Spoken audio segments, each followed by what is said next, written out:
بسم اللہ الرحمن الرحیم۔ السلام علیکم۔ آپ دیکھ رہے ہیں ڈی ڈی پی انالیٹیکا۔ آپ کو یاد ہوگا کہ نومبر کے آخر میں ایران کے مشہور سائنسدان ایٹمی سائنسدان فخری زادے کو قتل کر دیا گیا تھا، اور اس وقت ایران نے کہا تھا کہ ہم اسرائیل سے بدلہ لیں گے۔ خبریں یہ ہیں کہ اسرائیل سے بدلہ لے لیا گیا۔ اب صورتحال یہ ہے کہ ایران اور اسرائیل کے ساتھ ان کی آپس میں دشمنی اور مسئلے مسائل چلے آ رہے تھے۔ شام میں ایران کی فوج موجود ہے، ایران کے جو رضاکار ہیں وہ موجود ہیں، اور وہ شام کے صدر بشار الاسد کو سپورٹ کرتے ہیں۔ لیکن بشار الاسد کو چونکہ مغربی دنیا ہٹانا چاہتی تھی، اس لیے اسرائیل ایران کے خلاف بسر پیکار ہے وہاں پہ، اور کئی دفعہ ہو چکا ہے۔ ابھی پچھلے دنوں ہوا کہ ایرانی کمانڈر ایک عراق سے ہتھیار لے کے جیسے ہی وہ شام میں داخل ہوئے تو اسرائیلی ہوائی جہازوں نے فائر کر کے ان کی گاڑی اڑا دی اور ان کو مار دیا۔ تو شام میں تو جو چونکہ زمینی جنگ ہے، وہاں تو اسرائیل لگاتار یہ کام اکثر اوقات کرتا رہتا ہے، اور ایران کے پاس وہاں پہ کوئی بہت زیادہ ایسا سلسلہ نہیں ہے کہ وہ یعنی ایئر پاور وغیرہ نہیں ہے کہ وہ اسرائیل کے ساتھ جنگ لڑے، یا ہو سکتا ہے کہ ایک اسٹریٹجی کے تحت ایرانین کھلی جنگ لڑنا نہ چاہتے ہوں، کیونکہ وہ بہت بڑی تباہی کا پیش خیمہ ہو سکتا ہے۔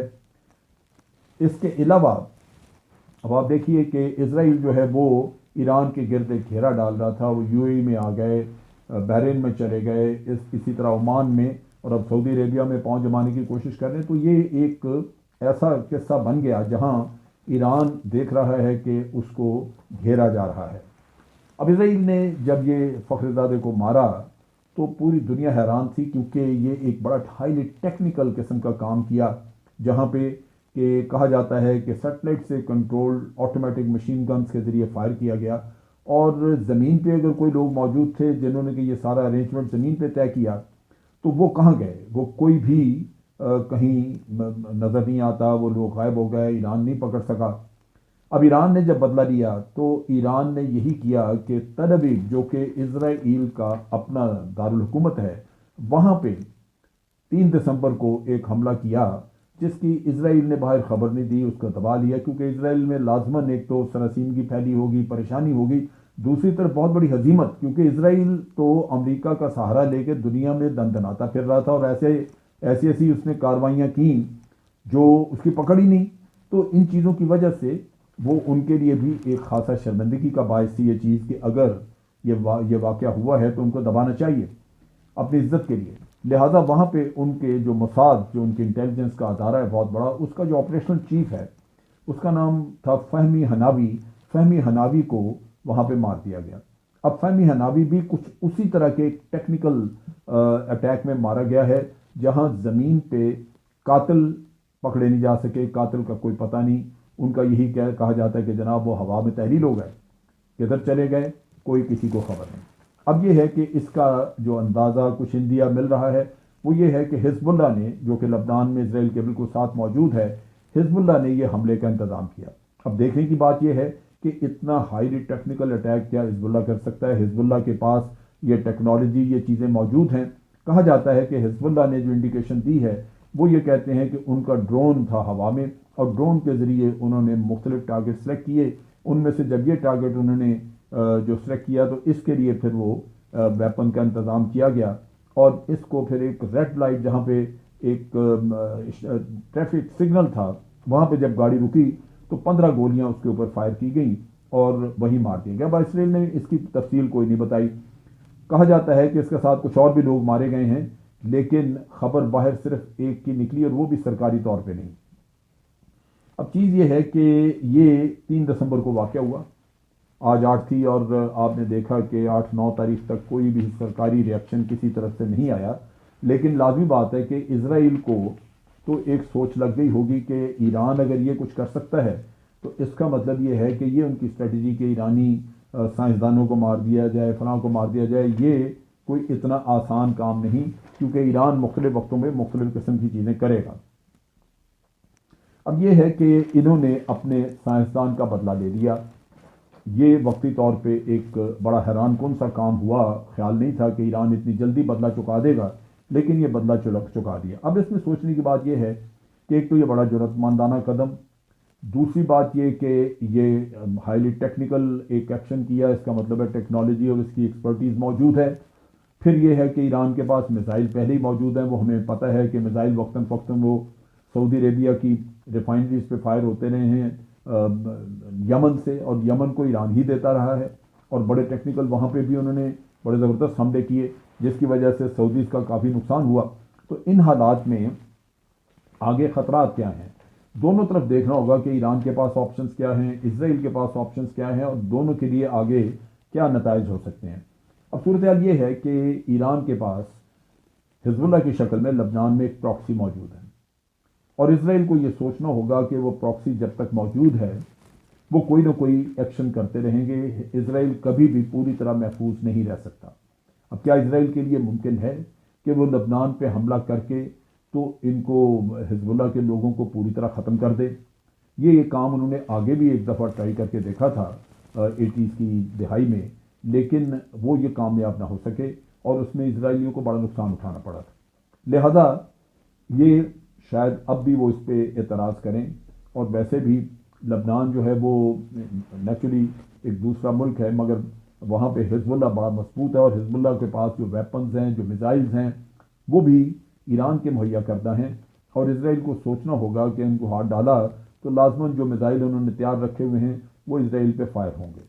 اب اسرائیل کے پاس میزائل ڈیفنس سسٹم وغیرہ موجود ہے، لیکن اس بات کی کوئی گارنٹی نہیں کہ اسرائیل کا جو میزائل ڈیفنس سسٹم ہے وہ 100% افیکٹو ہوگا۔ یہاں پہ دیکھا جائے تو اسرائیل کے ٹارگٹ اندر جو بڑے موجود ہیں، جو بڑے سینسیٹیو ٹارگٹس ہیں، ان میں ان کے نیوکلیئر پلانٹس بھی ہیں، ان کے اپنے ملٹری ہیڈ کوارٹرز وغیرہ بھی ہیں، اور ان کی گورنمنٹ انسٹالیشنز بے شمار ہیں۔ تو اس لحاظ سے اسرائیل کے لیے یہ ایک بہت بڑا خطرہ ہے۔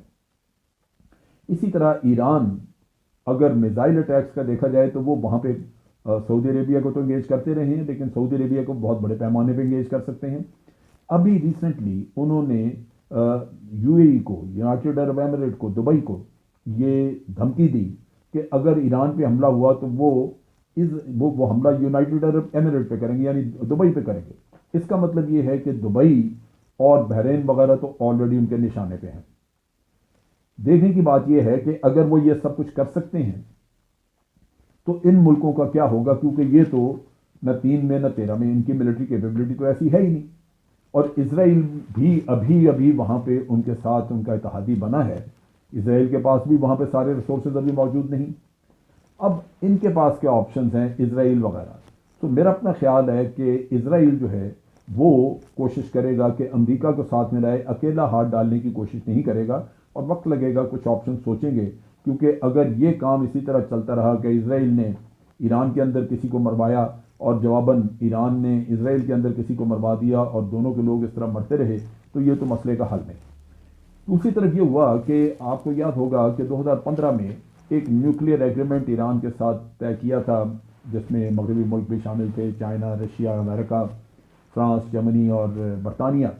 ان ملکوں نے مل کے ایک معاہدہ سائن کیا تھا، جس میں سے 2018 میں ڈونلڈ ٹرمپ یک طرفہ طور پہ اس سے دستبردار ہو گیا، نکل گیا، اور ایران کے اوپر بڑی سخت قسم کی پابندیاں لگا دی گئیں۔ پابندیاں، ایسی ریسٹرکشن جس کی وجہ سے ایرانین اکانومی جو ہے وہ بڑی پریشر میں آئی اور بہت برے حال میں۔ ایرانی لازماً جنگ نہیں چاہتے، لیکن ایک خوددار قوم ہے، ان کی خودداری اجازت نہیں دیتی کہ وہ اگر ان کو کچھ کہا جائے تو وہ بالکل ہاتھ پہ ہاتھ رکھ کے بیٹھے رہیں، وہ جواب دینا چاہتے ہیں۔ لہذا ایک بڑی جنگ چھڑ سکتی ہے۔ اب اگر بڑی جنگ چھڑ سکتی ہے تو امریکہ کے مفادات جہاں جہاں ہیں، امریکہ کے ابھی تک اڈے اور کچھ فوجی وغیرہ موجود ہیں افغانستان میں، ان کا کچھ عراق میں بھی موجود ہیں، لازمی بات ہے کہ سب سے پہلے یہی لوگ نشانہ بنیں گے جو کہ امریکہ سے باہر اس طرف موجود ہیں، اور اس کے علاوہ اسرائیل بھی ڈائریکٹ اٹیک میں آ سکتا ہے۔ اب وہ جو جوہری معاہدہ انہوں نے ختم کیا، اس کو ریوائیو کرنے کے لیے کوشش کی جا رہی ہے، لیکن اس سے پہلے ہی ایران نے اعلان کیا ہے کہ وہ نیوکلیئر انریچمنٹ کا انتظام کرے گا، بہتر انریچمنٹ وہ کرے گا، اور اس کے لیے انہوں نے نئے زیادہ سینسیٹیو، زیادہ ہائیلی ٹیکنیکل سینٹریفیوجز جو ہیں وہ انسٹال کرنے شروع کیے ہیں۔ یہ وہ چیز ہے جس نے کہ مغربی دنیا کو ہلایا۔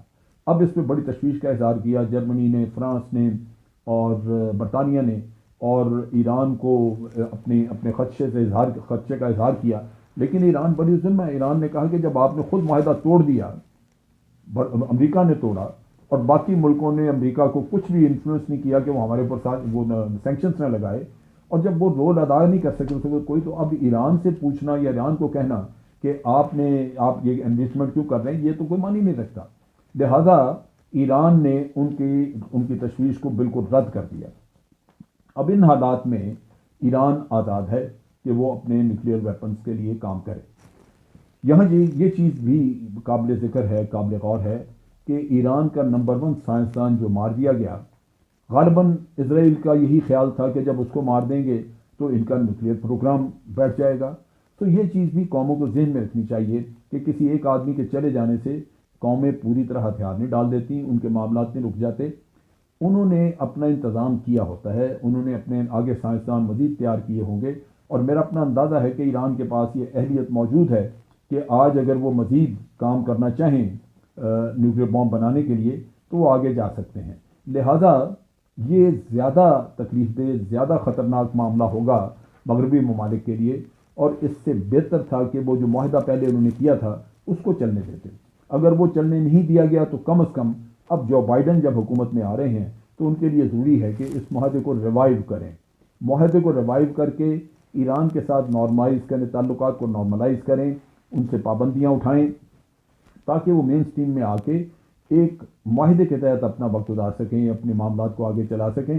اور آپ چاہتے ہیں کہ وہ نیوکلیئر پاور نہ بنے تو وہ نیوکلیئر پاور نہیں بنے گی، کیونکہ پہلے بھی وہ معاہدے کی پاسداری کرتے رہے، لیکن یہ اب اس میں مزید کچھ پابندیاں عائد کرنا چاہ رہے تھے جو ایران نے نہیں مانا۔